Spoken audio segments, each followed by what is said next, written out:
Sanibonani, welcome back to enye video. Ngiyabonga kakhulu for coming here. Please kindly subscribe to your sister's channel.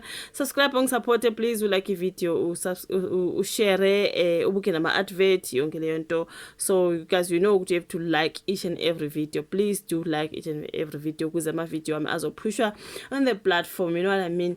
So kunodaba lo ngilibonile oluhamba olukabhuti usiqiniseko Mvelase sizwile ukuthi lo bhuti lona uyi TikToker besibabuka nje lapha nje bebaningi omgibe odubula mehiso, rest in peace, iningi labo nje lapha ababhizi ngendaba zomaskandi, ama artist umculo wakhona baya reviewer benzani bafethu baya comment lapha they doing commentary when it comes to ke umaskandi abaculi ngisho nomculo wabo into ekanjalo. So yeah, besibona idrama yonke khona when it comes to ke abalandeli bakaMaskandi. Thina sibakhona nje ukuthi ngosifuna izindaba thina sisuke sikhona sisobheka ukuthi kwenzakala nobani olwanobani ubani othena into ekanjalo bafethu. Sisuke nje thina singangeni kakhulu indaba zokuthi okay, which one Maskandi artist is the best, which one is the best than who.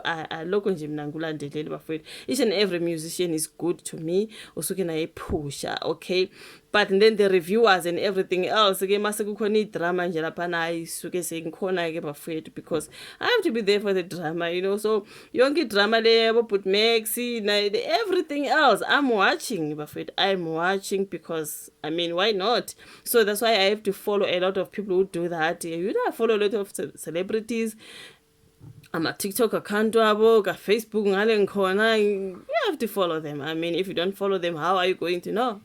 So ukhona lo bhuti usiqiniseko naye sengike ngambona ka TikTok bafethu kaningi kukhulunywa ngosiqiniseko Mvelase into kanjalo. So indaba ezibuhlungu kodwa ukuthi uye wadujula naye washona. Okubi futhi ngathi kuthiwa ube live ka TikTok, kuthi ube live nje esenza u live enomunye usisi, I do not know. Kwafika umuntu nje lapha futhi ngathi kuthi ube yedwa endlini, kwafika umuntu nje ngesibhamu emva kwakhe esahleli nje esase live kade. Imagine being shot while you are live on TikTok. Ubhuti wabantu, may he so rest in peace bafethu. So yeah, I did a video on my other channel because bembone kune stories bhalwe ngesilungu. Usually stories zesilungu ngithanda ukuziletha ngapha. Ngizaka isoleze mangifuna ukuletha ke istories zesizulu ngapha, right? Bebekhulumile kaDelisane ngosiqiniseko Mvelase nokudlula kwakhe emhlabeni ukuthi asazi noma kubangwa ke i-commentary yona leyo, mhlambe uma ucommente ngendlela omunye umuntu angathandanga bese bona ukuthi wena uzenza ngcono mhlambe. But there are some people who were talking about how he's rude, disrespectful kwabanye abantu, mhlambe kuthiwa ke ube nokuba rude nyana. I do not know, you know, angithi mhlambe, but yeah, maybe, you know what I mean. Ngoba sikubona konke lokho idrama nyana leyo. Abantu ka TikTok basuke bethi no, don't take it serious ka TikTok nje, we are just, you know, bese uthi hayi mhlambe khona noma eshile into ayishilo kodwa ube ngekho serious phela ukuthi kodwa sengazabulawe for things that he says. Ume reviewer mhlambe or esenza commentary yakhe on Maskandi and the artist and the angazi usungazofele lokho just angazi bafethu. So okubi ukuthi akasekho emhlabeni, ubule ubani ngoba efunani ayikwazi bani bafethu. It's just a whole lot, man.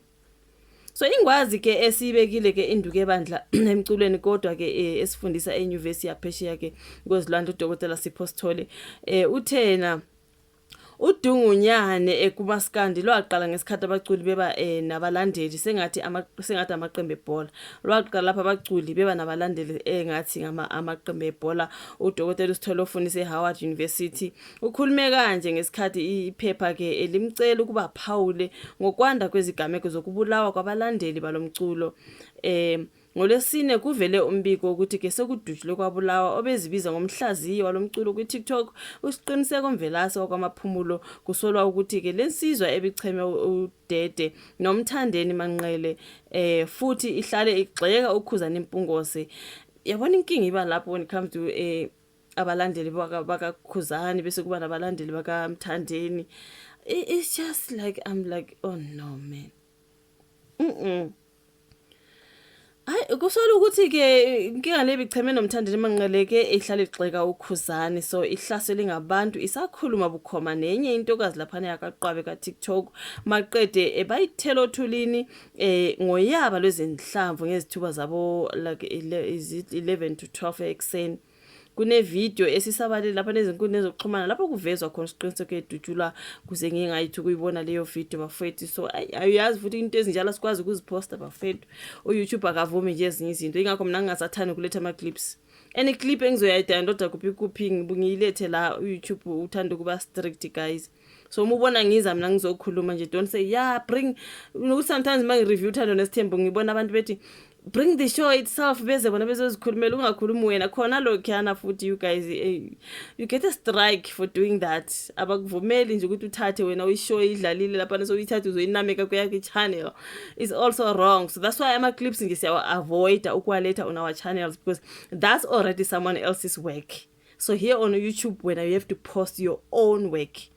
So especially ama clip nala suke trenda, uma uyithatha wena uyiletha ku platform yakho kuba kuningi kunalento ekuthiwa reused content, ukuthi i-video le trendele ya trend nakwamanye amazwe indawo eziningi, nawe isi too much everywhere.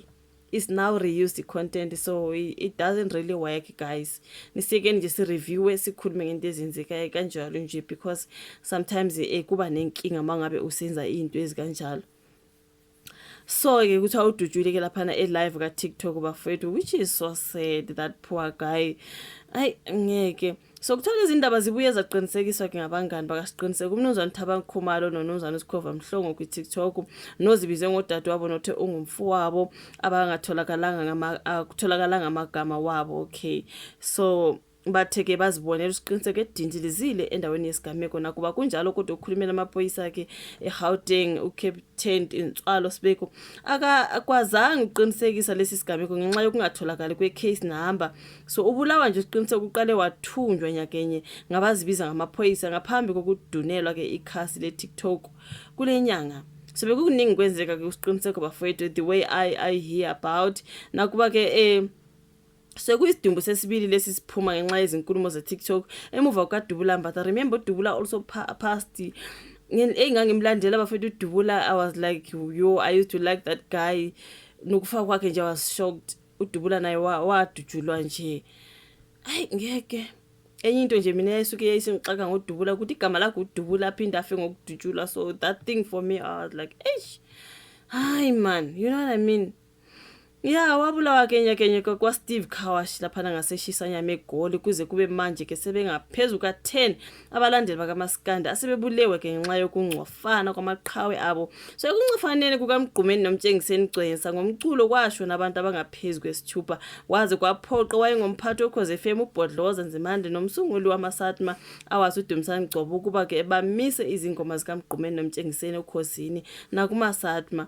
So uMgqumeni noMtshengiseni bagcina ke bona bekhumele nomlotha ngo2009 okunyaka kwashona ngaMgqumeni ngokugula ke. Emva kokushona kaMtshengiseni ngo2015 uDungunyane luqale phansi sokuncofana ke manje uKhuzani waseNkandla noMthandeni waseMdletsheni. Kangangoba ke ngo2017 kwadutshulwa kwabulawa abalandeli ababili kwinqoboka Maskandi Festival eCaris Fountain Stadium seThekwini. Ngo2016 kwabulawa amalungu eqembu abafana bakaMolo abangempela uLebogang Dlamini Mxolisi ehlabeni noLihlohonolo Mofokeng. Kulesi sigameko kwaso lokungahoshelani kwabafana bakaMolo bangempela abaholwa ngoXolani Mkhize neqembu likaza kwabayigida nayo uBhekumuzi Luthuli. So abafana bakaMolo abaholwa ke nguGearbox Mtshali. Can you see, there's just a whole lot ne. So konakala ngesikhathi abaculi ke beba nabalandeli sengathi amaqembu ebhola, wathi ngisho nakwirege besaphila uBob Marley noJimmy Cliff noBally Wailer nabanye akukaze kube khona abathandi bomculo lapho bekhetha lo hayi lo kuze kuchitheke igazi. Lokhu kukhombisa ukuthi abantu sebengenela udumo sebengenwa mhlawumbe udumo nokuduma hayi umculo. Wake wezwaphi kuthiwa ke abalandeli bePirates neChiefs bamaZulu nabo babuleleni kusho kuba busithole lokho bafowethu ekhuluma nje ngalodaba lokuthi abalandeli sebeyabulalana. So ngeke ubone uSnoop Dogg, Celine Dion nabo Thaka izithaka Chen bebhala izinkundla zokuxhumana bethi niyabona ukuthi abantu bangithanda kanjani. So uzuqoshele lona ke enishiyelana naye inkundla ubungane kanye nokungazi lutho sekuphumeke isidumbu yazi ziyaphuma ke zona idumbu hayi kuningi bafowethu like abalandeli thola bona sebezondana bona bodwa sebesilwa bona bodwa kuze kodwa kudutshulwane kubulawane. Guys, it's just a warlord. Let's just stop this, man. I believe ukuthi in commentary nje sometimes asithi sikhuluma ngomculo asisikhuluma ngokukhuzani bese mina ngiphawula ngokuthile ngokukhuzani bese asivumelani, you know what I mean. It's just a disagreement. Akusho ukuthi mhlambe sekumele manje ngoba sivumelani wena uthi hayi lokhu ngokhuzani mina ngithi mina ngivumi sekumele manje ngibe yisitha sakho ngoba mina angivumelani nawe. Into ekanjalo nje singavumelani ngempela sesigcine sesilwa sesiyazondana sesiphosana ngama video lapha na video after video saphendulana ekugcineni sokuza zona lezi zinto zenhlamvu kanje abalandeli bodwa sometimes. So no, this is just getting too much. Look at what happened to Lwabhuti Dubula. Manje ulo siqiniseko asazi ke ukuthi kuyokwenzeka next. Usuhleli nje usevalweni njalo uma usenza commentary nje usucomment usabe we hayi ngeke may he so rest in peace. Hey hayi ngeke bafethu live ka TikTok